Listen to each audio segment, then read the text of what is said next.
Hello class, this is my final exam review quiz. These are the 4 questions I chose. So these are the 2 word problems I chose. So for the first problem, I chose question 1, and to start, I first evaluate what was given in the question.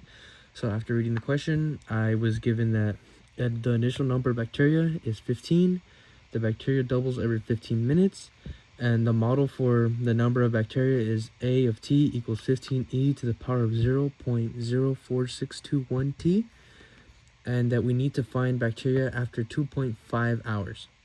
So first I convert the 2.5 hours into minutes. So we all know that 1 hour equals 60 minutes. So 2.5 hours times 60 equals 150 minutes. So t equals 150. So then I go ahead and plug that into the function that was given. So a of 150 equals 15e to the power of 0.04621 times 50. Then I go ahead and solve for that. So 0.04621 times 150 equals 6.9315. And I go ahead and put that to the power of, go ahead and use that for the power of e. So I go ahead and put a of 150 equals 15e to the power of 6.9315, and then I go ahead and approximate that. So I go ahead and plug this into the Desmos calculator. So I plug in e to the power of 6.9315 equals 1024.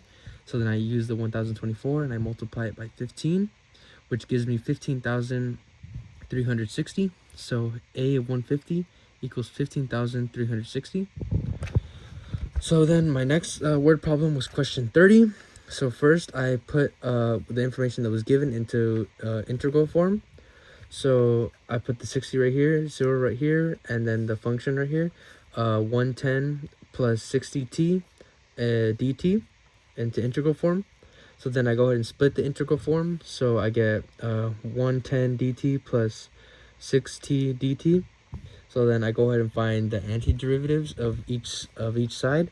So for the antiderivative of 110 dt is 110t, and then the antiderivative of 6t dt equals 3t to the power of 2. And then you go ahead and combine those two, so it's 110t plus 3t to the power of 2. Then you go ahead and put it into integral form one more time, and then you go ahead and split that for the evaluation bar using an evaluation bar. So once you split the side so that you can put 60 into one side and 0 into one side, you evaluate. So once you evaluate this side with 0, it's always just going to equal to 0, because 110 times 0, or 3 with parentheses 0 to the power of 2 equals 0. So then you just get 0.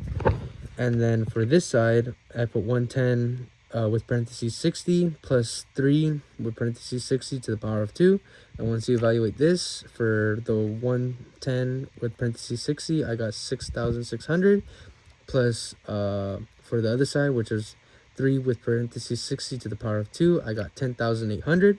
And once you combine these two and you add them, you get 17,400, which is my answer, 17,400. Next, I chose question 4. So with this one, we're asked to convert each logarithmic equation to the corresponding exponential equation. So the hint, the answer must contain e. So for this, whatever side did not have the logarithmic, the natural log form, I went ahead and put that as the exponent for e, or the power for e. So if it didn't have that natural log, it wasn't inside the parentheses for natural log, I went ahead and put that as the power for e. So this one, since it's not in the natural log, I went ahead and put that for e to the power of 5. For this one, since it's not in the natural log form, I went ahead and put that as e to with parentheses x minus 5. So since this one was on in the natural log form, I went ahead and put that as e with parentheses negative 0.04. And then whichever side did have the natural log form, I went ahead and put that on the other side. So with this one, since 7x was in the parentheses of natural log, then I would take it out and I would just put it on the other side. This one, since it was a log in the natural log form, I went ahead and put that on the other side. I went ahead and put that on the other side. This one was kind of the simpler problems. It's more just knowing which one to plug. Okay. That's how I kind of just went about this. It was more simpler than I thought, but just noticing which side had the natural log and which one didn't, and then just putting that, just plugging them in to where they correspond.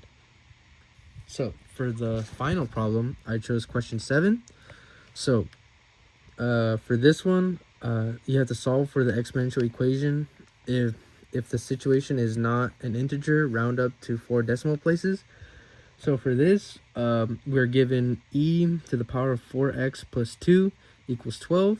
So then I put both sides of this equation into natural log. So I put natural log e to the power of 4x plus 2 equals natural log 12. So then I use the natural log rule, and I use put natural log e to the power of k equals k. So then once I do that, I subtract, since they're inverse functions, natural log and e, they cancel out. So then you're left with 4x plus 2 equals natural log 12. So then from this point, you're going to want to solve for x. So for this, I subtract 2 from both sides, and then I get 4x equals natural log 12 minus 2. And then I go ahead and divide by 4. So I divide by 4 with both sides. And then I'm left with x equals natural log 12 minus 2 divided by 4, or over 4. So then with a calculator, I approximate natural log 12. And then after that, I'm given 2.4849 minus 2 over 4. So then I go ahead and subtract the 2, and then I get 0.4849 divided by 4.